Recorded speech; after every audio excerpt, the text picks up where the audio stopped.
Hi, Anna. Thank you for joining us again. The idea again, guys, is to answer questions that the most common questions that you guys interested in taking the IELTS very soon or sooner. But I just go to the point because I don't want to take much of your time. Thank you very much for again taking your time to join us. Um, I want to ask you a very common question that I get all the time from students is how the IELTS is graded, how is it scored? Um, uh, this is like the $1,000,000 question. So they can approach it in the best way they can. So how, Anna? By the way, I didn't introduce you, but you have 20 years of experience. You are an IELTS examiner, an official IELTS examiner. So there's no one actually better to ask you this question. How is the IELTS graded? That's a great question, Diego. Thanks for having me once again. It's a bit of a long answer, so if you can just bear with me, I'll kind of answer it in parts. So, and I'm sure everybody knows this already, but there were 4 skills, right, in the IELTS exam: speaking, listening, reading, and writing. And the way that we assess them are equally, so they're equally weighed. So each skill has 25% that we considered when we come up with an overall band. Now, listening and reading are marked by machine. Okay, so the type of questions are very objective. So there's no room for half a mark, for example, or a spelling mistake, which will reduce your grade. So either the candidate knows the answer and they get a mark, or they don't know the answer and they don't get a mark. There's nothing in between. So very objective type of questions. Now, the difficulty, the challenge here is when we talk about speaking and writing, because these 2 skills are human marked, and they are assessed differently than listening and reading. So speaking, as many of you will likely know, is a one-on-one interview with an examiner, just like myself. The speaking exam consists of 3 parts, and each one of these parts is equally weighed. Okay. Part 1 is sort of an introduction, right? So that I get an idea of the abilities of the candidate. Part 2 is where I give you a topic and you talk about it for a couple of minutes. And part 3 is what we call the long answer, right? Is where we spend 4 or 5 minutes, talking back and forth. And this is where I get a very good sense of what your abilities are. The speaking interview, as we call it, takes anywhere between 11 to 14 minutes. And by the end of that time, then the examiner has to pinpoint an exact band. Hopefully there has been enough information given between that time to have an accurate score. You given the score immediately on that same? Immediately, yes. Wow. Yes, it's actually very quickly the way that we have to do it. Can they debate the score? Like you gave him a 6 and it's like, can you give me a 6.5? So we don't tell them at that moment, right? We kind of score it ourselves and then we send it off to headquarters and they release that information to the candidates. But there is no debate. As examiners, we get trained and retrained every couple of years to make sure that we are grading to the IELTS standard. So there is no debating. Of course, I mean, the candidate does have the opportunity to appeal, but I guess this really depends on the country they're in and the reason why they're doing the IELTS exam. But I have heard of appeals, for sure. So going back to the speaking, there are 4 areas. There are 4 areas that we assess the speaking on. The first area is fluency and coherence. That's the first thing that we look at. So this is sort of the flow of the conversation, right? Are there many pauses? Are there getting many gaps? Is there a lot of repetition, right, between ideas? Are the answers full, right? Then we look at the lexical resource. So this is the vocabulary, strictly vocabulary. What vocabulary is being used? And is it specific to the context? So if the topic is about, I don't know, family, for example, right? And the vocabulary is about sports. right? And the sports the family plays, well, it's a bit off topic, right? It's not really connected to the idea. Then we look at the grammar range, right? So these are sort of the structures, simple sentences, or they call more complex sentences. And of course, pronunciation, right? Does the person have clear, right, easy, slow enough, right? But still not too slow, right? For the examiner to understand the ideas. So this is the speaking part. So very different from listening and reading, because it's human marked. It's very subjective to the opinion of the examiner. Can I ask you something before you jump up to the writing part? Yep. You said this is something that I just thought about it, but you said either they give a full answer or part Yes. answer. What did you mean? Can you give an example?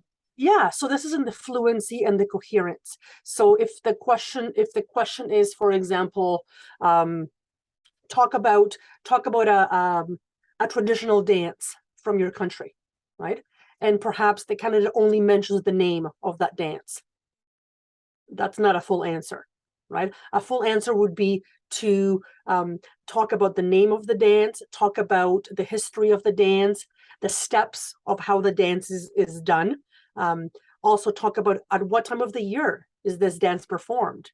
Is it a traditional holiday dance, for example, similar to what we would have for Christmas or for Thanksgiving, right? So you have to fill in the time with more information, right? I think candidates have to remember, the more you talk, the more information the examiners have to assess your abilities. Very great. That's a full answer. That's a full answer. Yeah. And then, of course, yeah. So writing is the other one that is very different from the other three. So again, reading and listening are machine marked. You know it or you don't know it. There's nothing in between. Speaking, one-on-one interview with the examiner, and we focus on those 4 areas. So fluency, lexical, grammar, and pronunciation. And writing is also human marked. And writing has 2 parts. Part A, or task A, and a task B, okay? So in writing, task 1 is the shorter one, okay? This is usually only 150 words, so less than 1 page.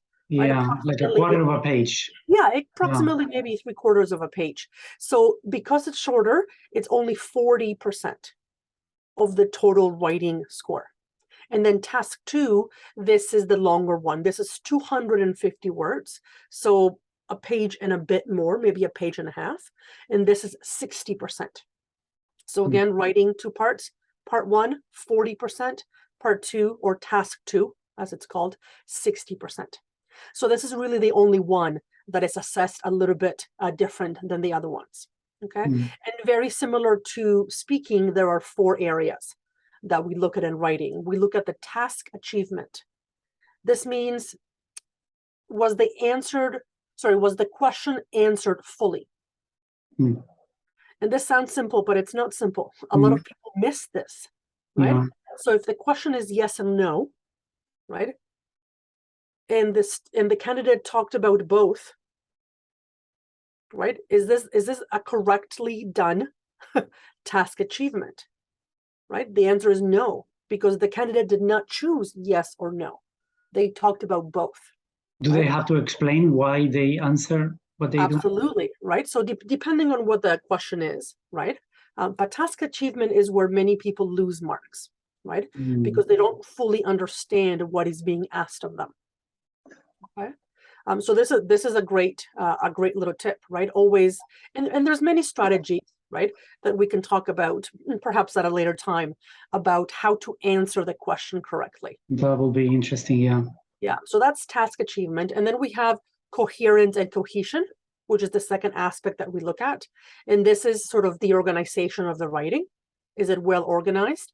And is it logical, right? Does it make sense to go from one topic to the other topic? And of course, are there words that connect the ideas, right? So we talk about transitions and all these other sort of linking words at that time. The third one is lexical resource. So just like in speaking, we look at the vocabulary that is being used in writing, and spelling comes into this part as well. And then the last one is grammar. So just like in speaking, we look at the grammar in the writing, right? So are the candidates using only simple sentences, or are they able to use more compound and complex structures? And of course, punctuation also comes in this aspect as well. So writing is the one that's a little bit trickier when it comes to assessment, because there's a lot more involved in the writing. Okay? Yeah. All the other ones are pretty straightforward. So again, listening and reading, machine, you know it or you don't know it. There's no half marks. There's nothing in between. Humans don't even look actually at the scores. We feed them through a machine. And then speaking is the interview, right? And then writing is the two parts. And part one, because it's shorter, is 40%, and part two, because it's longer, we expect a little bit more quality, right, is 60%. So that's the long answer to your question. That was a great answer. Thank you so much. And, I get a lot of students asking me about the writing part. The writing part is the big concern. Yes. So you said that it's divided into two halves, just to make basically a quick summary of the information. 40% is one part A or part one, and 60% is the second half or the second part. Do you give priority to either one, or are they both equally important, or even though they are graded differently, and obviously the 60% weighs more than the 40%, but what's your recommendation for the student? That's a great question, and there are strategies. Because they're very different topics. Sometimes candidates, again, depending on their strengths, right, and also depending on the topic. For example, if test 2 is about space science, for not many people are familiar or comfortable talking about space science, but maybe there's somebody out there that has a background in engineering, right? Great. So maybe they know the vocabulary and they're comfortable talking about that. So they're going to tackle that task first, right? Regardless if it's task 1 or 2, right? And then maybe somebody else, usually task 1 has charts or tables or graphs. Again, people need to study, right? They need to be familiar with looking at images, right? Maybe again, the topic might be something that's familiar to you. So maybe you lean towards doing that first. On our end, we don't take any preference to whichever one the candidate chooses to do, but they do have to complete both tasks to be able to be assessed in writing. All right. That makes sense. They have 1 hour, right? 60 minutes to do both tasks. So again, at a later time, perhaps we can talk about how to manage your time. Yeah, right? very important. 2 tasks, but only 60 minutes, right? 60 minutes. Can they get any extension, or is it never? No. IELTS is quite a strict exam. I have examined actually in 4 different countries, and all those countries have the exact same rules. Because it's a standardized test, right? It's a standardized test. I have seen some small differences, but generally they're very, very, very strict to keeping each test center run in the same way, to not give anybody in any particular place a preference, right, or an advantage, because it's a standard test. So yeah, 60 minutes is 60 minutes. Thank you very much, Ana. I'm not going to take any more of your time, but it was really great. And just to wrap it up, you have 20 years of experience teaching English. You train students for the IELTS, and you're an IELTS examiner yourself. And you do recommend students to prepare for it before. Yeah, it's not a simple, easy peasy come and go exam. No, unfortunately, not IELTS. Maybe other type of exams, but IELTS is like nothing else out there. So definitely a little bit of preparation, and you'll feel more comfortable when you're there, right? Regardless of the topic that you get, regardless of the things that you cannot control, which is what topic you get, you can control many things.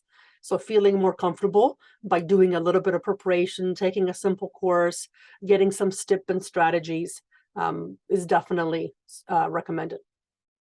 Thank you very much. Have a great You're welcome. evening. Okay, see you later. Take care. Thank you. Bye-bye.